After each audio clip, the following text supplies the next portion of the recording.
Alright guys, Brian with VetteSource here. Tuesday I think is what we're at so far this week, and I figured what we do is swing back around real quick. I've got the 86 convertible Indy pace car moved over to the driveway, so what I'm going to do real quick today is see if I can't get this bad boy to at least crank, maybe even just start if we get really lucky. So I've got another battery here that I've charged up for it, so we're going to go ahead and go with it. Now this is interesting that I can go ahead and take the opportunity to show you guys as well how to access your hood release and your battery. So on a C4, if you look right there, you'll see there's a little icon for releasing the hood. I think it's kind of cool the way they did that. And then you're just going to pull forward on that lever right there, and that pulls both of those hood release cables, passenger and driver side, both together at once. Normally there'll be a panel right here that's missing a bezel, so it's missing. So I've got tension released on this. The hood cables are released. I actually did that already, just in case. I haven't really shut the hood, just in case it wants to stick. And then we'll pull this hood up. These early C4 hoods are really heavy, and they've actually got, this is not an assist rod, it's just a lock rod. The assist struts are right here. 9 times out of 10 they're worn out like they are in here. So the hood's pretty heavy to get to or lift. So a lot of people will look at these batteries and try to figure out how to get them out of the car. They'll go to the great lengths to remove this and pull this out. But the truth is, even though this has a full length front raising section, the front end tilts up away like the old custom cars of the 70s Corvettes. These cars actually do have fender panels, and they're right here. They're really small, but these are the panels that you're going to remove to get to the C4 battery. So you've got a Torx head, a Torx head here.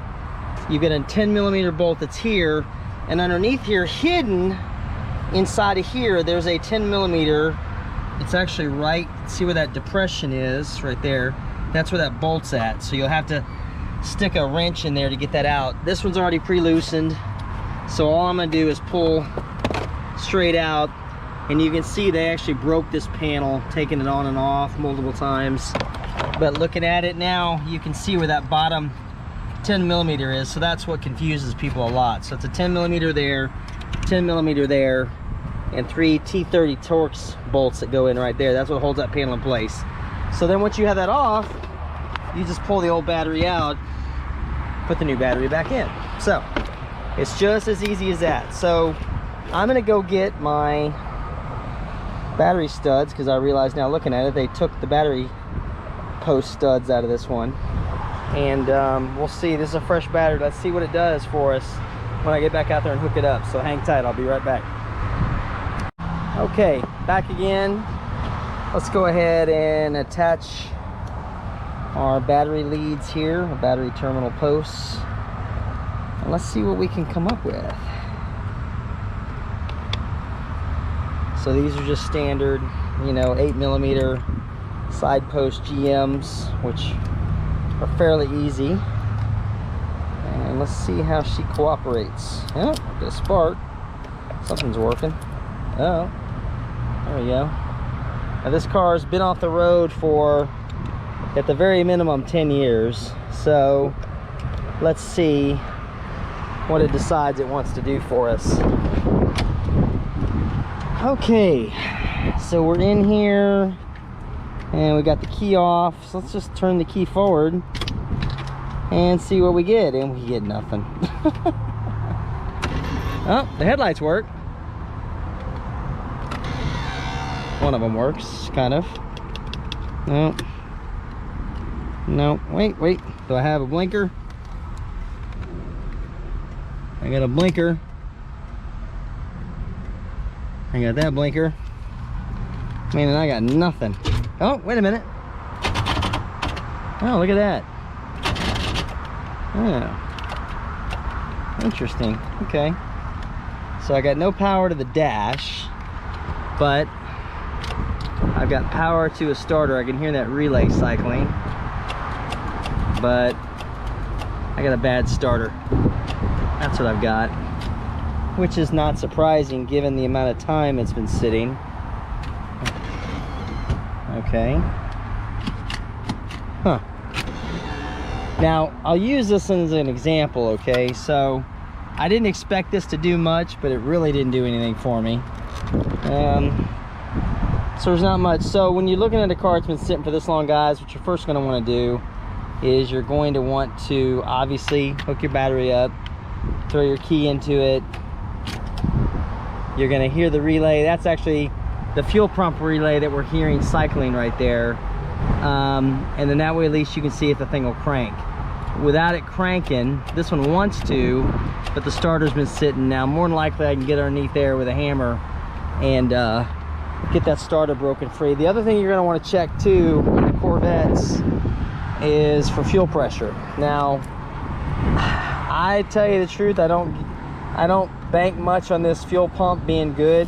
This is actually where the fuel pump assembly is sitting on these cars, so it's really easy to get to. So oh, wait a minute. Oh, yeah, there's your fancy early 80s or mid 80s kill switch alarm system. So I'd be willing to bet you what they did is they tied this in. Yeah, that's our kill switch for the fuel pump.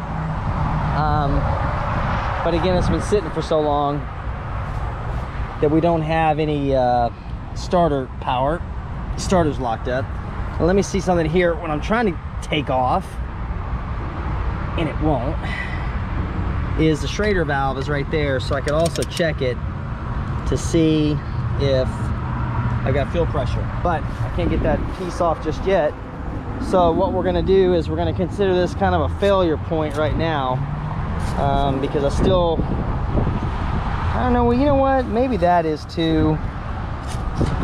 No, that goes to that antenna. I don't know, that's kill switch or something. So as you can see, let's take a look here. Let's turn our key forward again.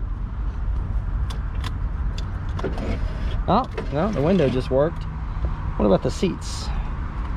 Seats don't work. That one's not power anyway. Let's see if this mirror control is still working. No. Ouch. She's looking more and more like a porch car every day.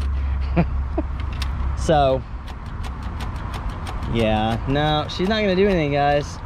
She is not interested in behaving. I don't see any of my interior lights working. Pretty much just dead to the world right now.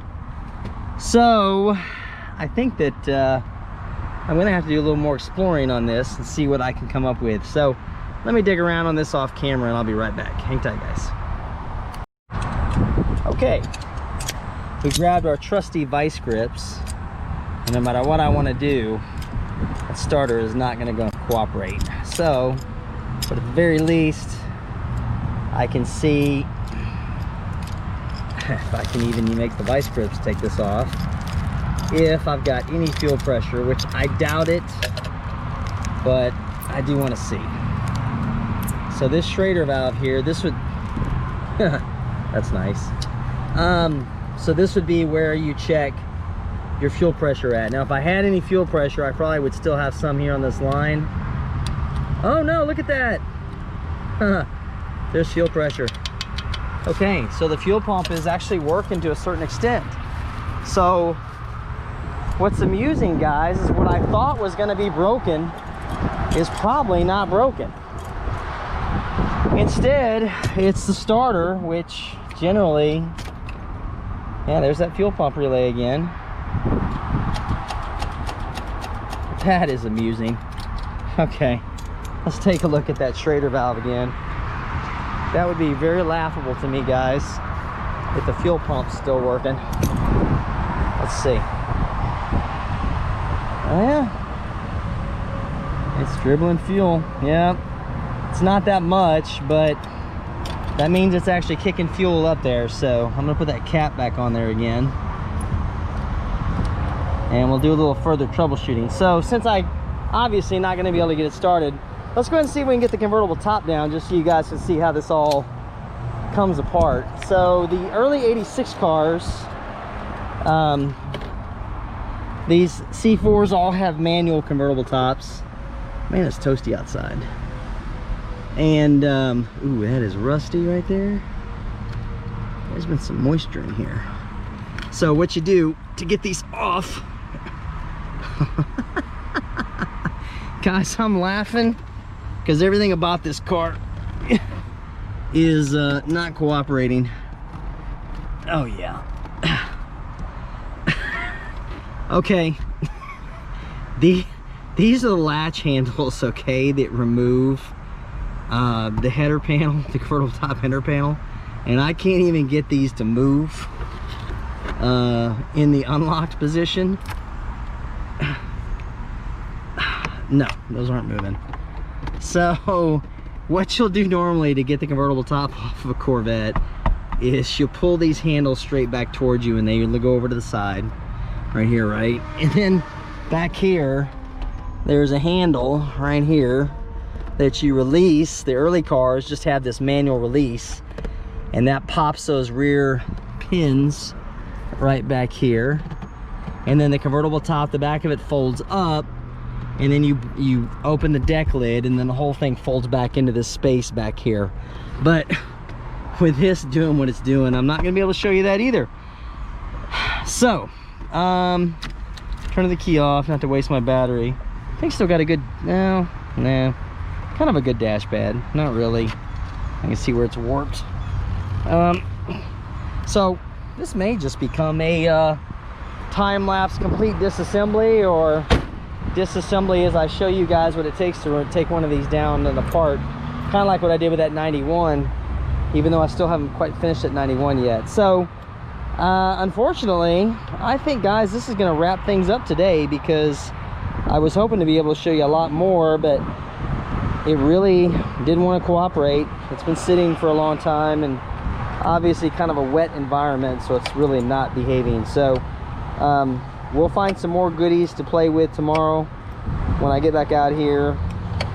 Maybe it'll be a little bit cooler, we'll see. We're still into August, and we'll go from there. Okay, guys, but thanks for watching, and I'll check back with you in a little bit. Okay, see you then.